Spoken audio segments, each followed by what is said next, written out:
Guys, we're headed to Noonan, Georgia, a couple hours away from where I'm at in Alabama, to pick up the Yanmar tractor I just bought on Iron Planet. And this is the first time, let's see, we'll go this way.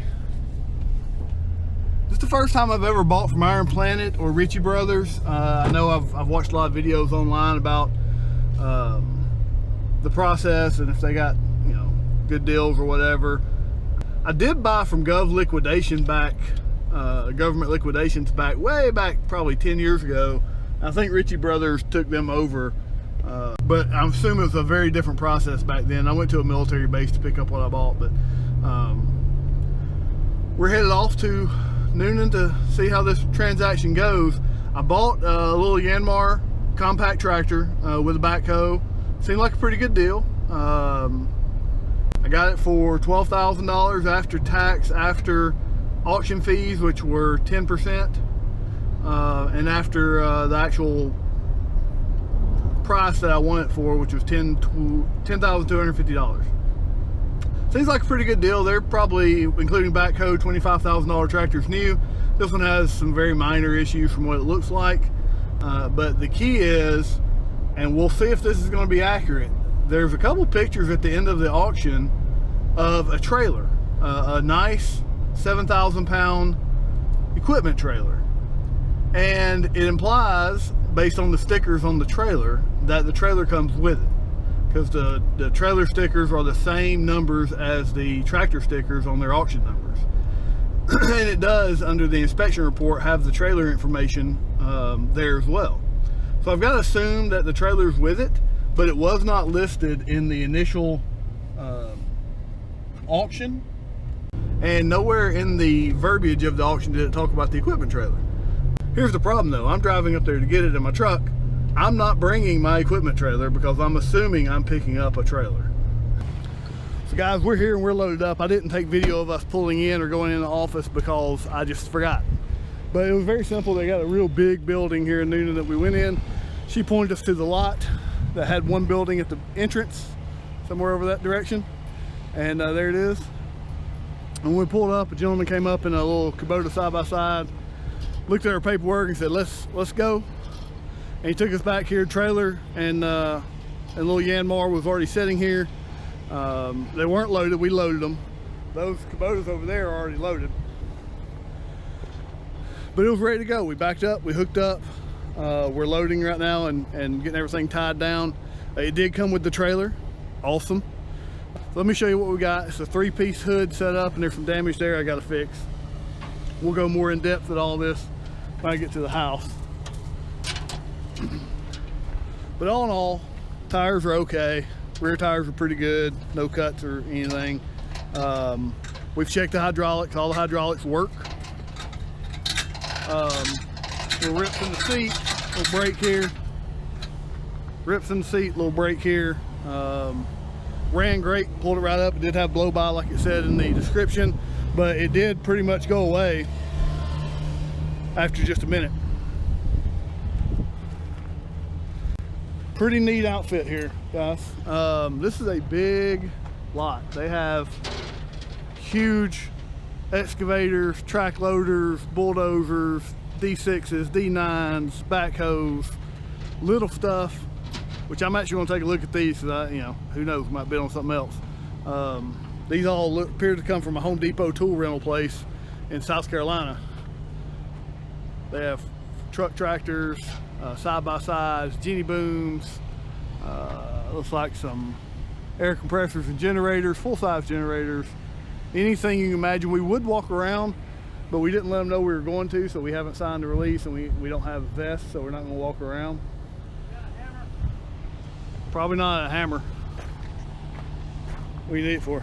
I just need to get that. I need to switch this. I got that big pry bar. Well,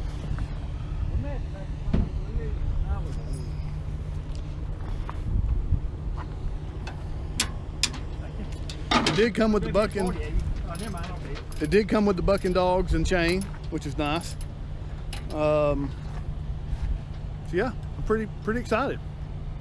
So let's make the 2-hour trip back home and we'll take a closer look at it when I get home. Oh, and to get this thing out of here, all we had to do was print off our release, hand it to that gentleman, we signed it and dated it, and then he took it with him, and now he's got the release and we've got the equipment.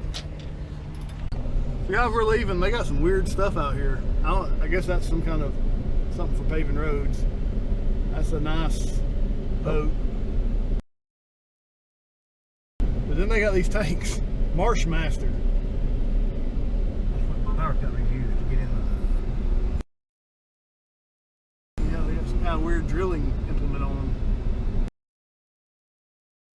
Those are weird. Flat bottom boat. Oh, fan boat. V8. We had to stop signing up for. So guys, we've made it home, and that little trailer pool is awesome. I was going to sell the trailer because I already have this trailer, but I'm keeping it just for the tractor and maybe for a lawnmower or whatever. But it's perfectly balanced when you pull that tractor up on it and drop that bucket in that little notch right there that's designed for it. The tongue weight's perfect and it just pulls great. So that trailer's staying. Alright, so let's go over everything wrong with the tractor that I've seen so far. So it does smoke on startup and then a little bit as you're driving, so it's got some blow by. We should be able to fix some of that with some fuel additives, some decarbonizer, and maybe just an oil change and keeping the maintenance up on it. Not enough for me to worry about because I'm not going to be running this thing day in and day out. Caution lights are broke, no biggie there. The biggest issue is the hood.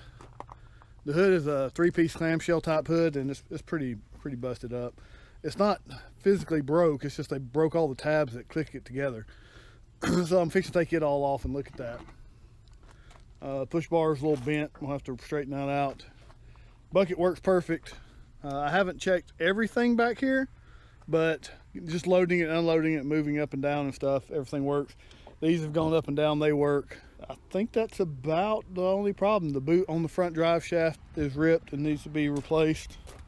Seat's got a rip in it, put a seat cover on that. And then it needs paint. Everywhere where there's black, it needs paint. And this bucket, it's in decent shape, but it does have a crack right there I'll have to weld up. Looks like it's been welded on before, so no biggie. I have no worries about the engine, even though it has some blow by. Guys, I'm gonna have to cut into the video right here because what I thought was possibly a really awesome deal, still gonna be a good deal, but yeah, this tractor has issues. So guys, like I said, it cranked up and ran fine, pulled up on the trailer. Everything seemed really good. Didn't seem like there was gonna be much of an issue. Got home, drove it around the yard, didn't seem to be getting too hot. It did seem to get a little hot, but not too hot. I just chalked it up to the radiator not quite being full, but the overflow tank was full, and so I was, and it had actual antifreeze in it, so I wasn't too concerned. Well, I finally did some fluid changes on it, and it didn't have as much oil as it should have had in it. It was lower than what the dipstick really showed, and maybe we just didn't look at it good. But thing holds 4 quarts. It had about 2 quarts in it, but it does have the blow by, so that wasn't an issue. And oil on this particular model, I think it's changed at the 1,000-hour mark, so we're still 250 hours short of that. The problem came the second time I really ran it for a minute. To get the oil hot to change. The oil was hotter than it should have been when it came out, and so I really started looking at it and realized that the overflow tank wasn't moving. And then I realized that there was air coming out right here out of that vent.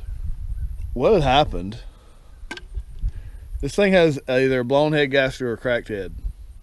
Hopefully just a blown head gasket. I'll talk about that in a minute. But this line was crimped, so the exhaust gases that were going back into the radiator from the blown head gasket or cracked head was trying to make it to the overflow, but was coming out right here and not bypassing that crimp. It also meant that the overflow was not circulating, so it was low on coolant. Now it'll start up and crank right now. As a matter of fact, let me go get the key and I'll show you what that looks like.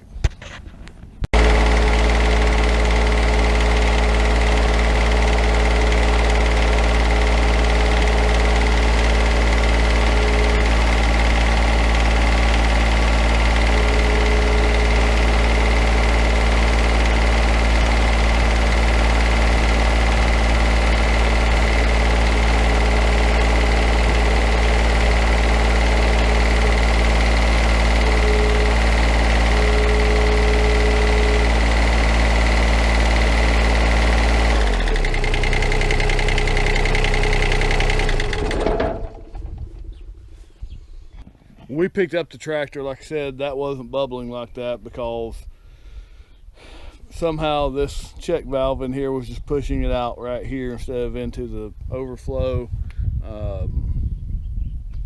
We just looked at the overflow honestly when we pulled the hood up before we drove it up on the trailer. But again, it runs. I can run it right now. All the hydraulics work. So this is still a good deal. Just to clarify though, this is not a good deal if you're not willing to work on it. If you wanted a tractor just to run and forget, no, it wasn't a good deal. And that's what you run into on this auction. Now I could have went and pre-inspected this, but it kind of popped up on auction that I wasn't anticipating watching. And so I made a quick bid on it just to see if I could get it for $10,000, and I did. Now, a head gasket, this is a 3-cylinder Yanmar engine. It is kind of a rare engine here in the States, so it is kind of tough to get some of the gasket parts. I had to order them and have them shipped from overseas, so it is taking about a week to get them. The head gasket was about 75 bucks. The total gasket kit, including head gasket, was about 125 bucks. So if I can do this myself, if the head's not cracked, a new head's about 500 bucks. That's a new head, not a remand. If I can do all this myself, then I'm out a couple days work and $125. If the head's cracked after replace the head, I can still do that. I'll just have to spend a little more money. So let's just say worst case scenario, I have to spend an extra 600 bucks. That's fine. I'm into a tractor for 10.6, and I'm back to a really good deal considering I got the trailer as well. If anything else is wrong with the bottom end of the engine, then that's a whole nother story, but we'll go ahead and replace that head gasket and check the head first. So we'll do that in the next video. So guys, while I'm waiting on those parts to come in, I'm just going to go ahead and do some cosmetic work on this thing. Parts should be here in about 3 days, so the next video will come pretty quick because I want to get it up and going and see if that's the only issue we're going to see. I'll take you back to the original video and we'll close it out there. So guys, the tractor obviously needs some work. We've driven it around a little bit. We've done some work with it, and it does need some work, which will be the next video. But the trailer needs some work too. Everything is there and everything works right now, but it obviously needs to be repainted in a lot of areas to keep any rust at bay. Just general overhaul of everything. The jack, hey buddy, stop doing that. The jack works, the surge brakes work, the lights work, fenders need to be painted, running lights work, spare tire looks good-ish. These are 10-ply tires, so they're good. Probably want to grease all the bearings, and it does have the Bearing Buddy style grease fittings. The ramps are perfect. Everything's pretty good with it, except that it just needs a little bit of cleaning and a little TLC. All right, guys, if you want to see more, like, share, subscribe. What do you think, buddy? Good. Yeah? Yeah. Do you like the tractor? Yeah. Have you ridden it? Yeah. Did you use it? Yeah. Did you get dirty? Look at your legs. Yeah. You're dirty. Yeah, I just like to get dirty. You like to get dirty? Yeah. Okay. All right, guys. Thanks for watching. Have a great day.